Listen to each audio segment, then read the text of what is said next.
should I hire? Style is not about what you wear. It is how you wear it. It was more about the lack of creativity.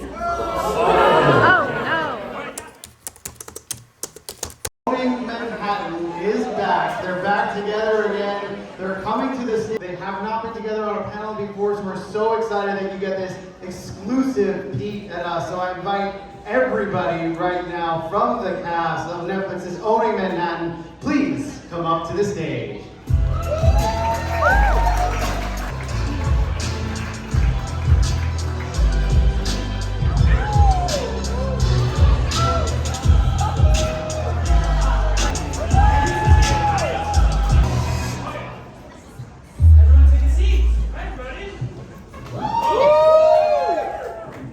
How's it been so far today?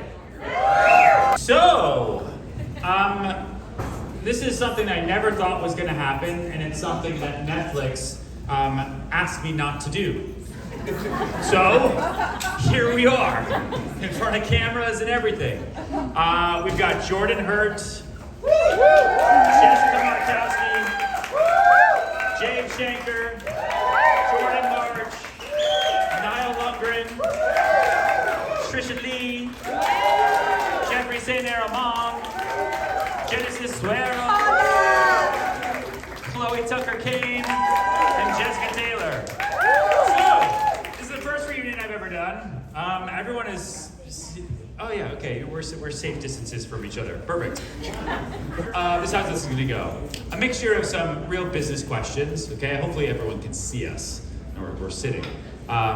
Some business questions, some fun questions. We've got a couple microphones, so pass them along if we get stuck. There's a handful here.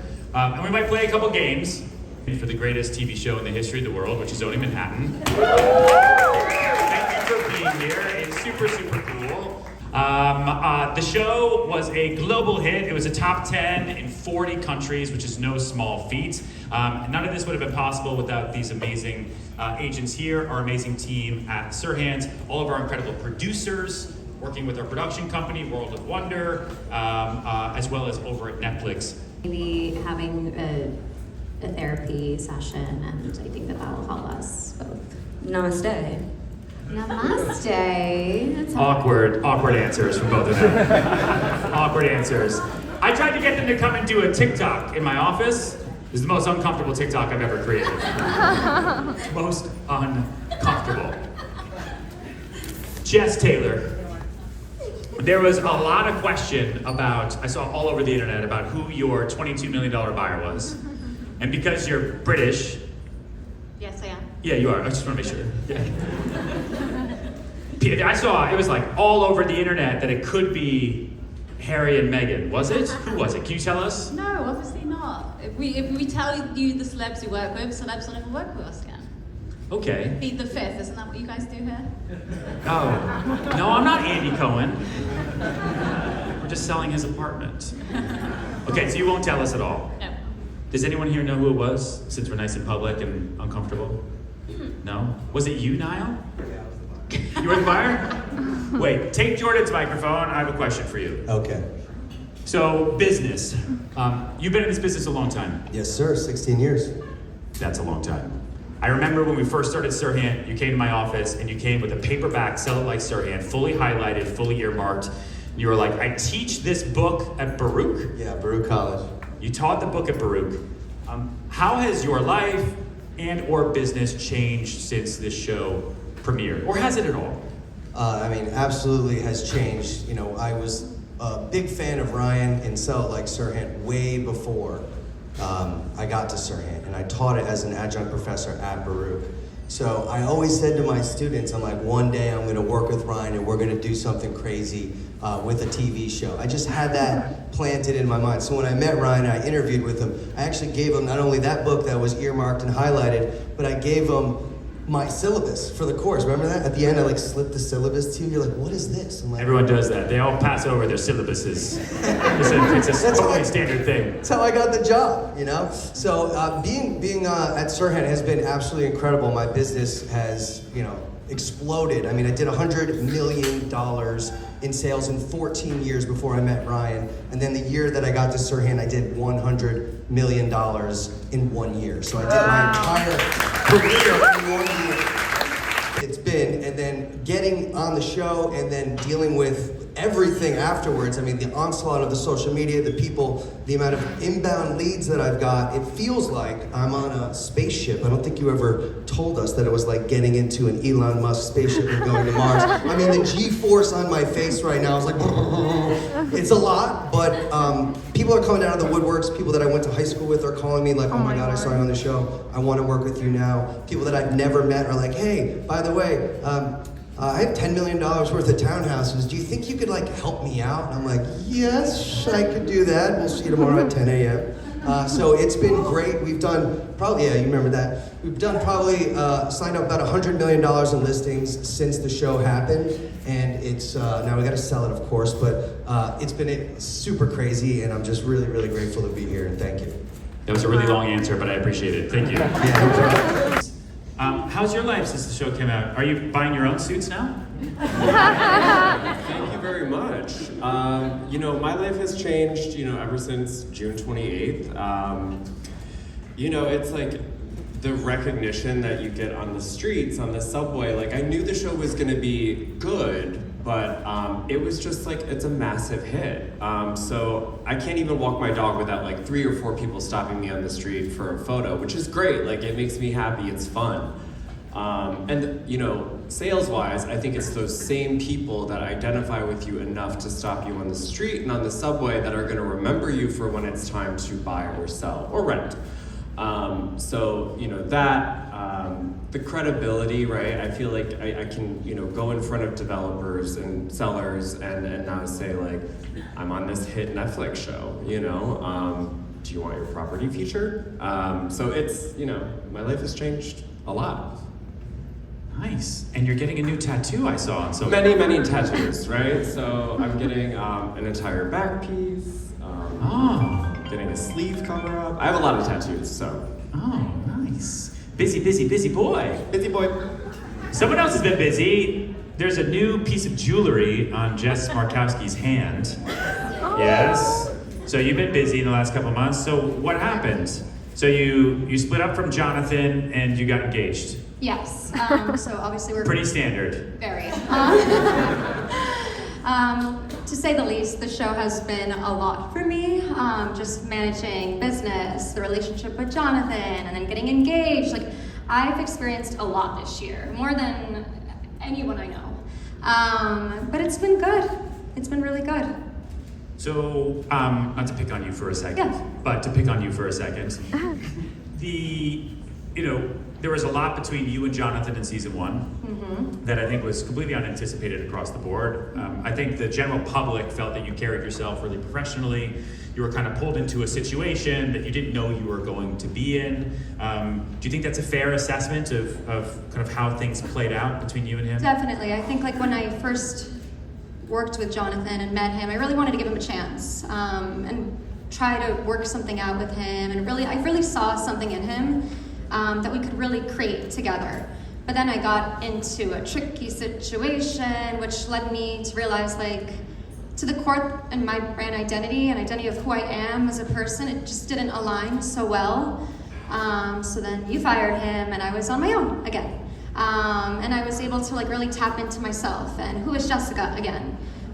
So now I'm working with Brandon and Mallory and, you know, doing amazing. Good. So everyone else has been busy, so Chloe's also been busy.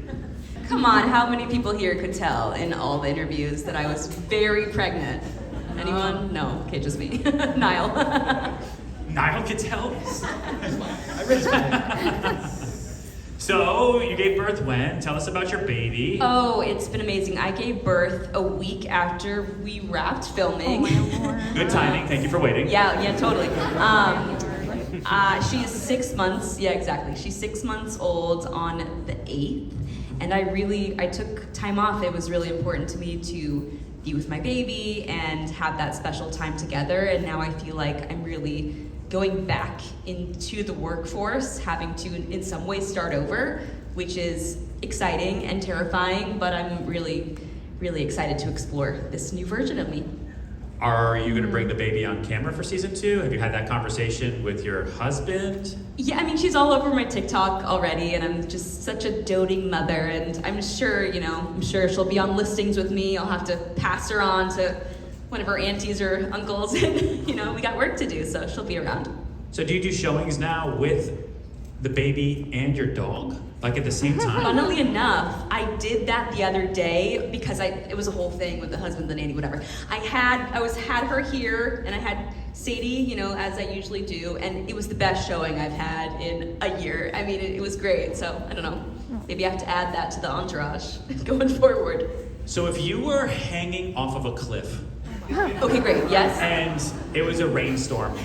Uh-huh. And you had your daughter's little finger in one hand, and Sadie's little paw in another. Yeah. And one had to maybe not make it up the cliff, Yeah. a la The Good Son starring Macaulay Culkin. Yeah. What would you do? Okay, so here's what I would do. That's a trick question because I would catch Sadie with my foot, and then I would change my arm direction for Charlie, and we are all getting up that mountain together. Oh. I thought you were gonna say, I just go over with all of them. Oh, or that. Yeah, no. Or that. Okay, so behind me. Guys, give him a mic, please. Give him a microphone. Actually, you're gonna go 30 seconds apiece. So here's how it's gonna work, okay? I'm scared. I'm gonna show a picture on the screen, like the one behind me, right?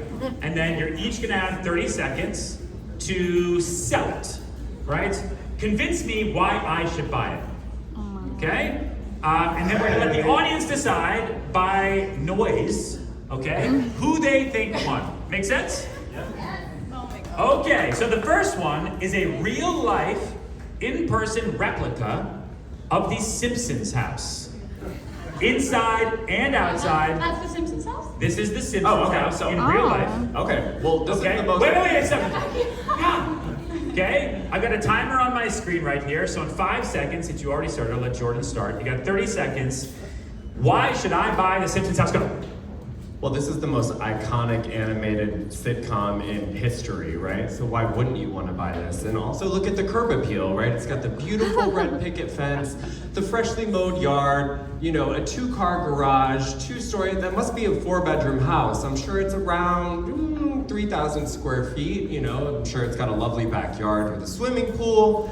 And it looks like the property taxes are really low. Buy the Simpsons house. Oh, that's it, you're done, sit down, sorry. Perfect, okay, everyone hold your applause and noise. All right, You can just... Jess Taylor, ready, set, go. Who wants to own a piece of history? This is the most iconic house, recognizable. I know personally, it is a 5-bedroom. You are within, you can skateboard to school, you can send the kids if they're old enough, you don't have to be around. Jordan's right, the property taxes in this are one of the lowest areas. Look at the Great Light. You can't see another house, so total privacy. You can walk around naked if you Okay, that's it, you're done, great. That's it. Okay. All right, so by level of noise, we're gonna determine the winner, okay? So Jordan went first, who thought Jordan won?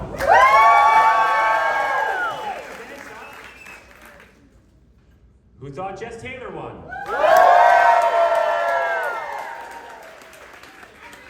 I don't know if it was even. I think it leaned a little bit to Jess Taylor, maybe by 2 Let's do it again. No, that's it. Let me pitch together, not against Next up, Jess Martin. This is a gorgeous, amazing New York City apartment. The shower is in the kitchen, and there is no toilet in this apartment. You would have to use a shared toilet in the hallway the way I did when I first moved to New York City. This is almost identical to what my apartment looked like, except I didn't have the shower. I also had to share one of those. So, Genesis, you can go first because we'll go left and right here. So you have 30 seconds. Please sell me why I should buy the New York City apartment with a shower in the kitchen. Ready, set, go. Ryan, let me tell you, when I came to New York 20 years ago, this is where I lived with my dad. We didn't have a bathroom, but we ordered a portable toilet from Amazon, and guess what? We made it work because we were in and out of the house, and all we needed were the essential things: kitchen, bathroom, and a fridge to have our food, and a small bed for me because he was sleeping on the floor. If I lived there for so long, I believe you can also take advantage of this great opportunity in the greatest city in the world. Okay, good done. Wow, good time. Your dad lived here? Okay. Yes, Jess Markowski, and you don't have to talk to me because the audience, I want them to see your gorgeous faces too, so you can talk out to the audience as if I was out there. Why should we buy this amazing New York City apartment? Ty powinnaś kupić ten piękny apartament, bo jest jedna rzeczywistość. Dużo mniej w okazji tutaj w Nowym Jorku. I w Nowym Jorku to nie znaczy, gdzie mieszkasz, bo ty jesteś ogólnie outside zawsze. I have to include a little English, if that's okay. Oh, done. Okay, great. I have no idea what just happened. Okay. Get your seats. Guys, who thinks Genesis sold it best?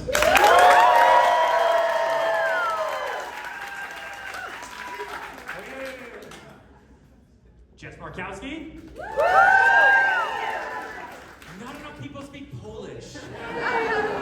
Bring more. We need a bigger Bring Polish Polish. contingent in Selma. Anyone else here speak Polish? What do we got? The next up, why should I hire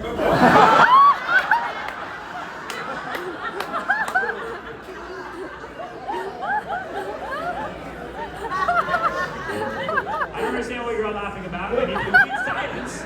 This is the unofficial, official Netflix reunion, okay? So, Niall, you can go first. You're on the right now.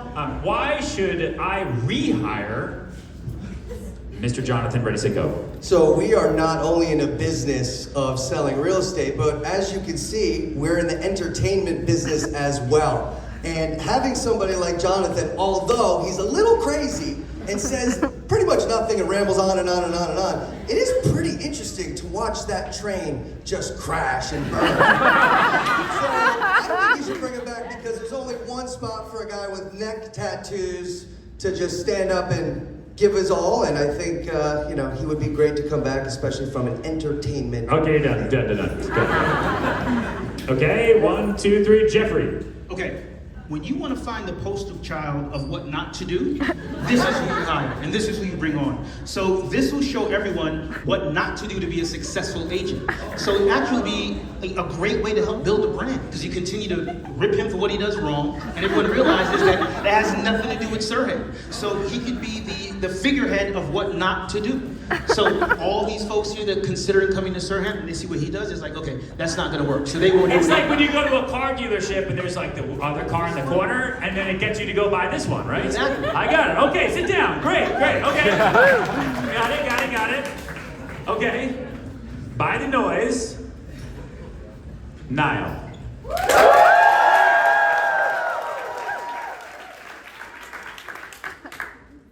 Jeffrey.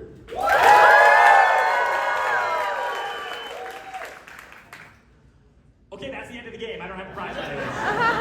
And Chloe did, and she did a really good job. And she was very specific to the owner and what their vision was, especially with the architect. I tried doing that with the plan, bringing that in, but I don't think it was appreciated like Chloe's pitch was. On my pitch, I also was very much about taking my time to tell the developer who I was. And I could have focused a little bit more, like what Chloe did on the developer and the product. So that's probably what I would have done a little bit differently. But overall, I give Chloe a lot of credit for that. Listen, it was a great idea. It was just a really ugly plant. But my question Okay, this is my reading. back for that open house with Scotty Porter, you had all kinds of plants. So you just Right, steal my like I idea? said, it was a great idea, Oh. but a really ugly plant. So you judge plants by how beautiful they are? No, listen, it's a great idea. That's what you do. You see a good idea, and then you make it your own. Everything is just an idea, right, Ryan? And we all do it and express them differently. The world reacting to you? Making any new friends, any new enemies? I think most of the feedback's been really powerful. In general, whenever I first came to you and was like, hey, I want to be a commercial agent, I feel like you were a little shocked. You were like, okay, you? So I think for the first time on global TV, we're able to see the different marketing techniques that you guys do in residential and bring them to commercial, and that they actually work. So commercial is like tough. Like it is, buildings are transacting at 70% their original market value, so there's no choice but to do things differently. And I mean, you're doing a lot of things differently now too. You ended a marriage on TV. Yeah. That was funny.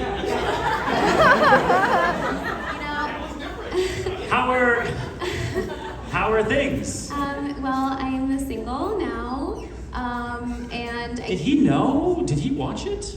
Is he, Yeah, tell us. Tell I don't us. know, Chloe, did he watch it? You're closer with him than I am. He did not watch it, actually. I am. I'm very good friends with the husband, and we had a whole friend group, so it was very shocking to be told this on camera 8 months after this happened. Oh. I think back to your question, Ryan. I think that I always take a very neutral approach to things. You know, business is my #1 priority, and whenever you're an agent, everything you put is what you make. Like I don't have the luxury of taking 3 months off, 4 months off for me. Like I have to work for my money now, which is like, you know, a little bit different, and you know, it's new, and I'm just really focused on work and selling and Got it. proving myself. Got it. Some spice over here on my left. Sit through that podcast the whole time. You were there, he was talking, he edited it. The edit came out like a week later. You knew it was that way, it was out there. If you go back in time, would you have stopped him? Would you have changed him? Would you have just let it happen because you didn't know what was going on? Yeah, you know, honestly, like prior to filming, I was such a yes girl. Like if my friends told me like, we're going out, I'd be like, yes. Like, let's go work out, yes. I've always been a yes person. So in that situation, when we were in the podcast, I kind of like I kept saying yes and reading into everything that was happening, but from the experience that I've had with the podcast, I realized like I need to trust myself. If I know something's wrong, I should speak up, and I don't have to agree to everything. I was just put in that spot to agree, but I could have easily been like, no, that's fucked up. And I'm apologetic to everyone I mentioned, and like it hurt me after doing it. Like I left the podcast room crying. Maybe cameras didn't capture that, but I left the Serhant office in tears because I'm like, why am I doing this? This is not me. I don't feel proud of this. But you know, a lesson learned from all this experience is like trust yourself, and yes is yes, no is no. Like trust you. Round of applause for Jess. Owner of the moment. Feel free to look at your gift, have a little snackaroo. I'm gonna play this clip, but it's gonna be a tough question for you right after it. Okay. Here we go. You don't use company resources and talk shit about other agents. I don't care what you think about them. I don't care what they think about you. You're either going to hold yourself to a higher standard at this company, or go start your own fucking company. There's plenty of other brokerages out there who don't care about professionalism, about ethics, about sales. They don't care. Yeah. This company's very, very, very different. You understand? You spend so much of your time trying to get noticed instead of spending your time trying to be great.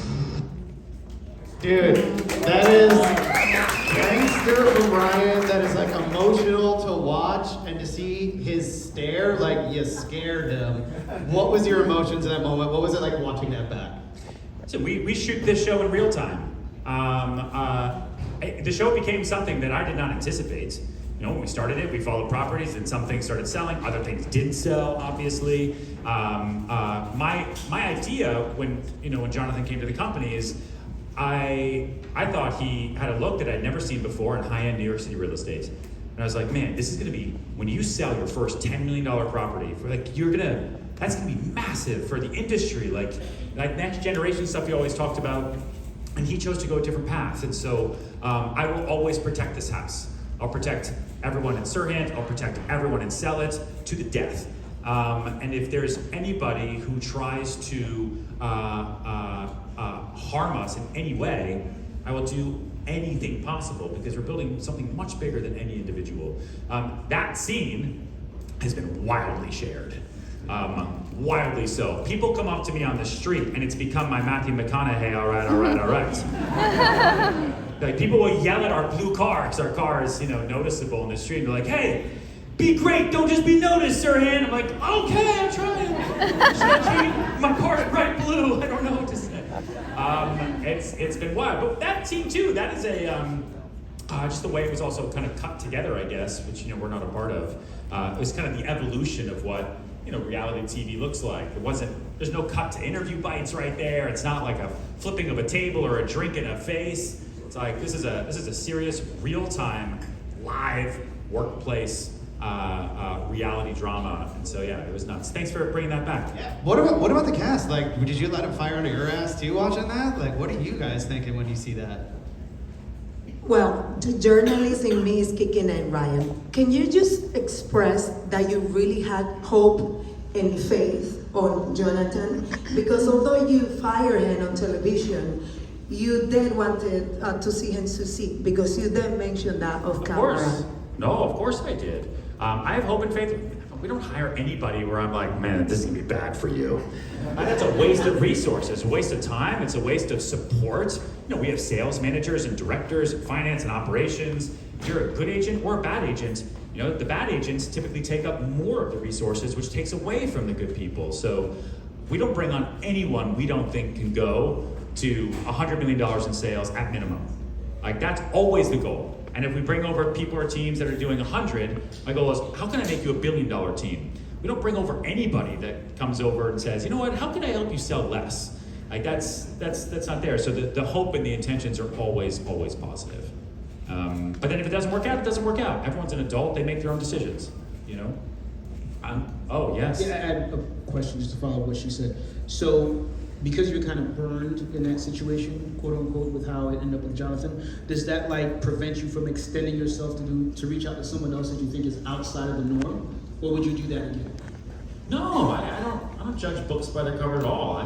I spend a lot of time in tattoo parlors asking if people want to get into real estate. I think you can look at a lot of our agents everywhere, even members of Sell It. Like I really like finding incredible talent in unique places.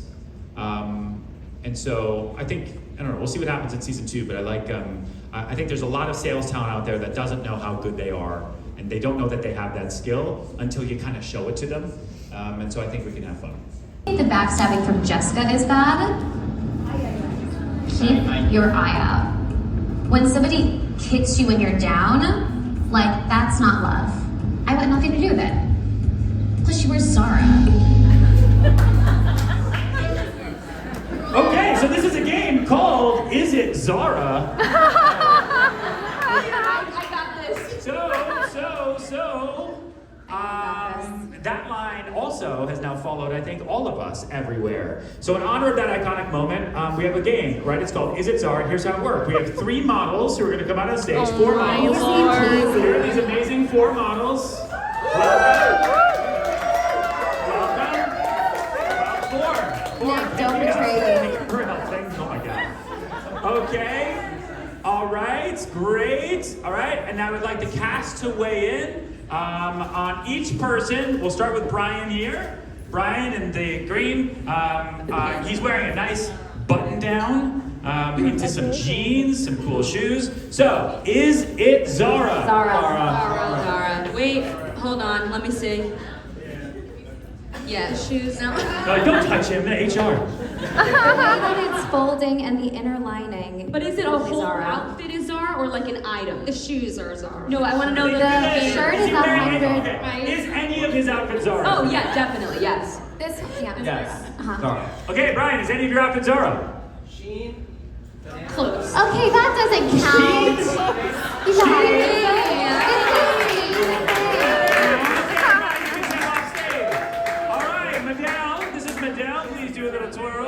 Medallion looks so cute. Content team would sell it. So, ladies and gentlemen of the cast, is any of it Zara? I think her whole suit is Zara. Yeah, the sweater is definitely, the jacket's definitely 100% Zara. Or in that brown. First of all, Medell is like eating this moment right now. Medallion looks so hot. Yeah. You're working it. That's you. Okay, all right, so everyone says yes. Madel, tell us. Stop. Oh, okay. I like it. Okay. Thank you, Madel. Thank you. Hang on a second. Hang on, you All right, now own we've got Nicholas. Nicholas here. Nicholas is my executive assistant. Very stylish. Wait, do another twirl for everyone so they can see. There you go. Okay, ladies and gentlemen, the cast. Is it Zara? No. No. You say the Blazers, Zara? No. Niall says no. Nada. No. Or it's tailored, but no. Wait, turn around, tell the audience. Did you get it tailored? It's nice. Yeah. My cologne is Zara.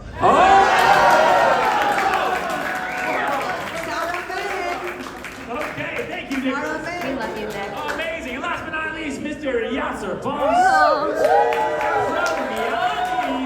All right, do an unbutton, do another twirl. Don't unbutton everything, but do another twirl, please. There you go. Okay, is it Zara? I don't know. He's wearing Laura Piana. I was gonna say not the shoes. Yeah. I have to say something since this comment was so rudely directed about me. I'm not going to tell you. I will say, I'm going to get up for this one. Oh jeez. Style is not about what you wear. It is how you wear it. Wow. Stage will never understand that. Well, I think in fairness, the comment was not about where it was from or the cost. It was more about just the lack of creativity. Wait, Yasser, leave. You're good. He looks Turn like a around, tell the rough audience, foreign tell boy. us. It's Zara? Jordan Marks is getting up. He's like, I can't. Unbelievable. Okay. My picture taken again with Ryan in my outfit.